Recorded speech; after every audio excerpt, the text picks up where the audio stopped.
Hey guys, you looking for some good BCL merchandise? Well, check out the featured products below this video, and right now, if you use promo code BCL2021 at checkout, you'll save 10% on everything you buy.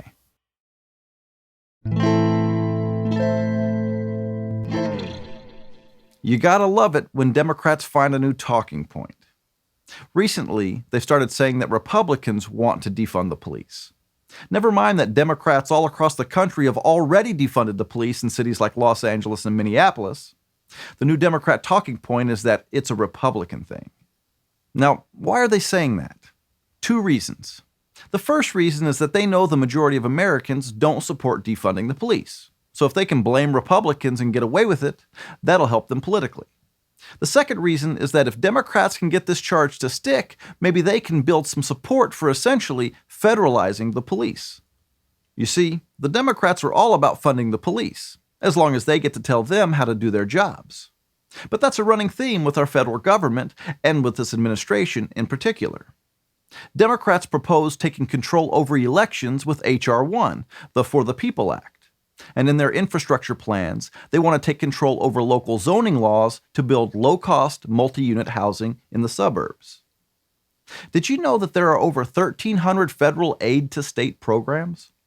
In 2018, the federal government spent almost $700 billion giving aid to individual states. And virtually all of that money comes with conditions. This is how the federal government has been slowly eroding our federalist system. For those of you who don't know what federalism is, it's a governmental system where state and local governments share power with the federal government. And we have a constitution that defines what the federal government can and can't do, which is supposed to leave most of the governing responsibilities to the state and local governments. But what the federal government does is take our tax dollars and give it to the states with a lot of strings attached. That's how we got Common Core math, for example. This really started around the 1930s with the New Deal. The federal government is essentially buying off the states. They take money from us and then give that money back to us, but only if we do what they want us to do. It's a tactic loved by the big government types. Now, let's talk about the Democrats' sorry explanation as to why they say it's Republicans that want to defund the police. The American Rescue Plan was a $2 trillion monster bill the Democrats passed through reconciliation. And now Biden and the Democrats are saying that about 15% of it could potentially be used for funding the police. And because Republicans voted against this enormous bill, they must be against funding the police.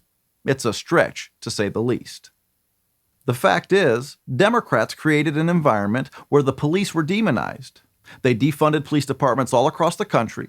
Violent crime skyrocketed, and now we're supposed to believe that it's Republicans who want to defund the police. All because a small percentage of the American Rescue Plan has been allocated for state and local governments to use as they see fit to help in their economic recovery.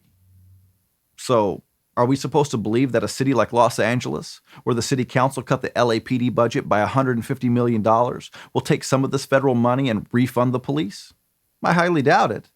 They did not defund the police because of money problems. In fact, California has a budget surplus of $75 billion. Governor Newsom has been bragging about it and how he's going to cut everyone a check before the recall election, which I'm sure he had already planned to do before he got recalled.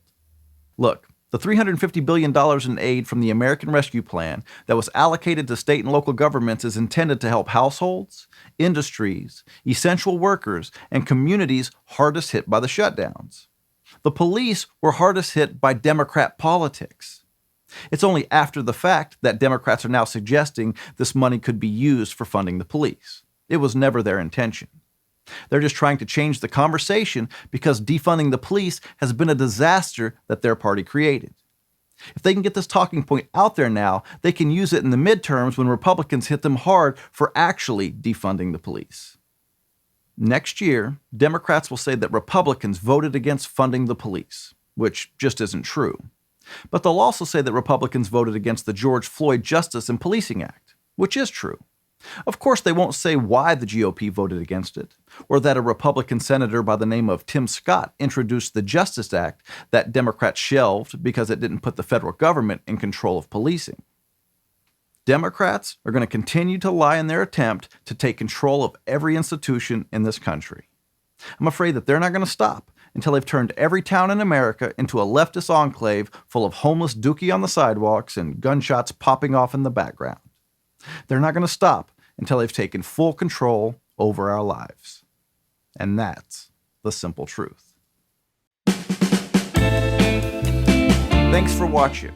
If you like this video, subscribe to our channel, and if you want to become a supporting member of Blue Collar Logic, click on the link in the description and give what you can.